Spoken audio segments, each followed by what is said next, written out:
80-20 rule നിങ്ങൾക്ക് അറിയുണ്ടാവും, പാരാറ്റോസ് principle എന്ന് പറയുന്നത്. അതൊരു സിമ്പിൾ എക്സാമ്പിളിലൂടെ ഞാൻ പറഞ്ഞു തരാണെങ്കിൽ, എനിക്കൊരു പൂന്തോട്ടം ഉണ്ടെന്ന് വിചാരിക്കാം. ആ പൂന്തോട്ടത്തിലെ ടോട്ടൽ പൂക്കൾ ഞാൻ എടുത്തു. ടോട്ടൽ പൂക്കളിൽ 80% പൂക്കൾ ഉണ്ടാക്കുന്നത് 20% ചെടികളാണ്. മനസ്സിലായോ?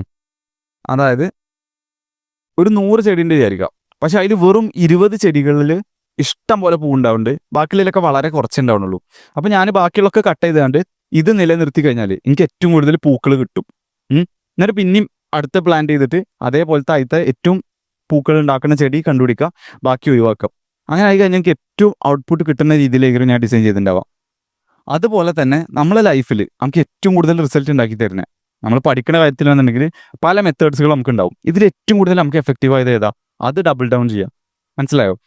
അങ്ങനെ നമുക്ക് വിചാരിക്കുന്ന റിസൾട്ടിലേക്ക് എത്താൻ വേണ്ടി ഏറ്റവും കൂടുതൽ സഹായിക്കുന്ന വളരെ കുറച്ച് ആക്ടിവിറ്റീസ് ഉണ്ടാവും. അത് ഫൈൻ ചെയ്യാം. എന്നിട്ട് ആ ടാസ്കുകൾക്ക് പ്രയോറിറ്റി കൊടുക്കുക.